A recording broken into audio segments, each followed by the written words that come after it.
Hello, चलिए प्रश्न को पढ़ते हैं। आदर्श गैस की स्थिर दाब पर विशिष्ट ऊष्मा का मान उसकी स्थिर आयतन पर विशिष्ट ऊष्मा से अधिक क्यों होता है, हमें बताना। इस प्रश्न को समझने के लिए सबसे पहले हम प्रश्न की मुख्य अवधारणा को समझ लेते हैं। तो हम यहाँ पे लिखेंगे मुख्य अवधारणा।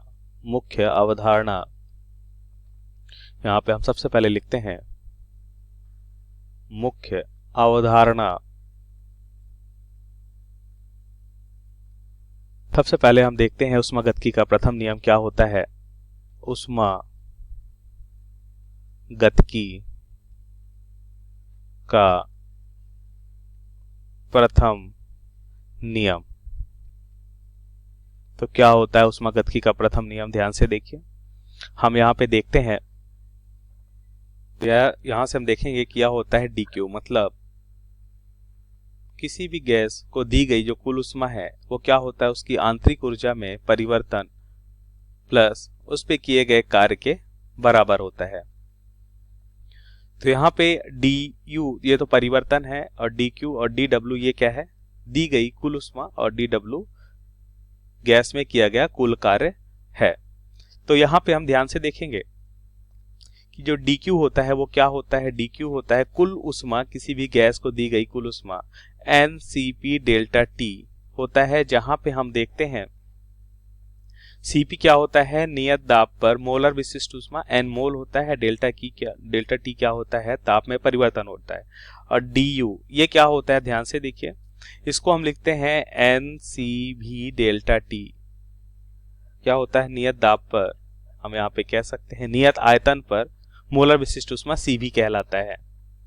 अब ध्यान से देखिए dw क्या होता है, तो dw होता है, यहाँ पे हम लिख सकते हैं P इंटू डेल्टा V।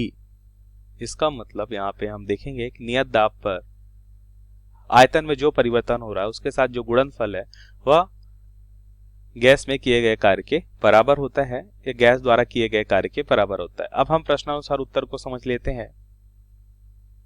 तो ध्यान से देखिए, यदि हम ठोस या द्रव की बात करें, ठोस या द्रव की बात करें, ठोस या द्रव, ठोस या द्रव्य में, ठोस या द्रव, सिर्फ द्रव की बात कर रहे हैं। ठोस या द्रव की अगर हम बात करें तो हम देखते हैं ठोस या द्रव में दी गई जो ऊष्मा होती है या मुक्त ऊष्मा, दी गई ऊष्मा क्या होती है, जिसे हम लिखते हैं dq। dq बराबर होता है c, या हम यहाँ पे लिख सकते हैं m, लिख लेते हैं m, यहाँ पे द्रव्यमान हो जाएगा m c डेल्टा t। यहाँ पे डेल्टा t ताप में परिवर्तन है, m क्या है द्रव्यमान, c क्या है विशिष्ट ऊष्मा कहलाती, क्या कहलाती है, विशिष्ट ऊष्मा। और हम यहाँ पे देखेंगे कि ठोस और द्रव का आयतन नियत होने के कारण हम कह सकते हैं,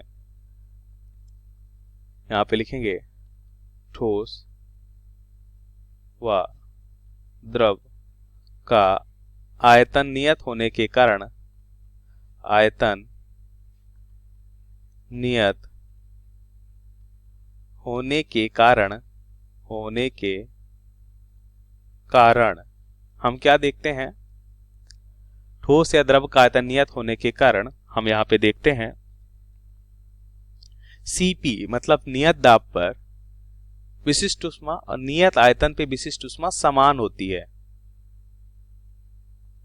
क्या होता है, Cp Cv हम मान देखते हैं C के बराबर होता है। Cp Cv का मान यहाँ पे लिखेंगे, नियत होने के कारण Cp Cv का मान समान होता है, लेकिन गैस में यह अलग अलग होता है। लेकिन गैस में यह मान अलग अलग होता है, अलग अलग होता है। अब यहां पे हम देखेंगे कि इनमें से किसका मान ज्यादा है और किसका मान कम। तो इसके लिए सबसे पहले हम देखते हैं उष्मागतिकी का प्रथम नियम जो मुख्य अवधारणा में हमने देखा क्या होता है, dq बराबर du प्लस dw। अब ध्यान से देखिए, यदि हम नियत आयतन पे देखते हैं, नियत आयतन पे अब dw के स्थान पे p इंटू डेल्टा भी लिख सकते हैं।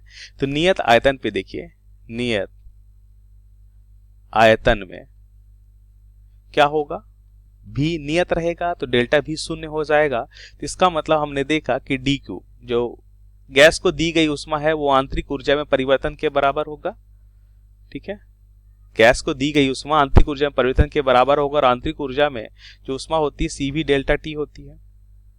अब ध्यान से देखिए, ये तो पहली स्थिति में देखें, दूसरी स्थिति में देखिए, फिर से हम उष्मागतिकी का प्रथम नियम में देखते हैं कि यदि हम नियत दाब पर देखें, नियत दाब में ये क्या हो जाएगा, P बराबर C हो जाएगा। और इस तरह से हम देखते हैं कि हमें क्या मिलेगा, dq मिलेगा du plus P into delta भी, मतलब दाब नियत है तो कार्य हमें मिलेगा। तो इसमें हम क्या देखते हैं, ध्यान से देखिए, इसमें देखते हैं यहाँ पे तो हम लिख सकते हैं ये हो जाएगा NCV डेल्टा T, यहाँ पे CP हो जाएगा क्योंकि कुल उष्मा तो CP होती है, यहाँ पे हमने देखा ये हो जाएगा du plus P into delta B। तो ध्यान से देखिए, इन दोनों समीकरणों में हमें क्या जानकारी मिलती है CP और CV के बारे में। तो देखिए CV क्या है, यहाँ पे CV का मान जो है यहाँ पे हम लिख सकते हैं, यहाँ पे CV का मान हम देख सकते हैं कि हमें सिर्फ और सिर्फ गैस को दी गई उष्मा आंतरिक ऊर्जा में परिवर्तन को दर्शाता है, लेकिन हम देखेंगे नियत ताप पर क्या होता है, CP का मान जो है उसकी आंतरिक ऊर्जा में परिवर्तन के साथ साथ किए गए कार्य को भी दर्शाता है। तो यहाँ पे हम लिख लेते हैं, नियत दाब पर गैस को दी गई उष्मा, नियत दाब पर गैस को दी गई उष्मा, नियत दाब पर गैस को दी गई उष्मा, नियत दाब पर गैस को दी गई उष्मा क्या होता है, नियत दाब पर गैस को दी गई उष्मा गैस की आंतरिक ऊर्जा में परिवर्तन के साथ साथ गैस की आंतरिक ऊर्जा में गैस की आंतरिक ऊर्जा में परिवर्तन के साथ साथ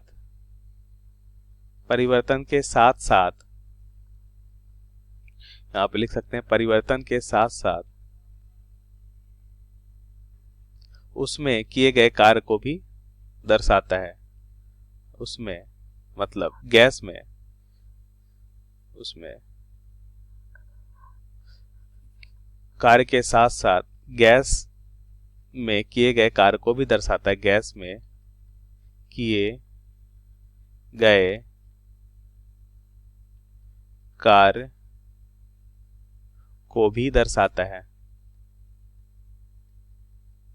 कार्य को भी दर्शाता है। अतः हम कह सकते हैं कि CP बड़ा होगा CV से। तो यह कारण है CP ज्यादा है CV से। तो हमारे प्रश्न का सही उत्तर है। आशा करते हैं आपको समझ आया होगा। धन्यवाद।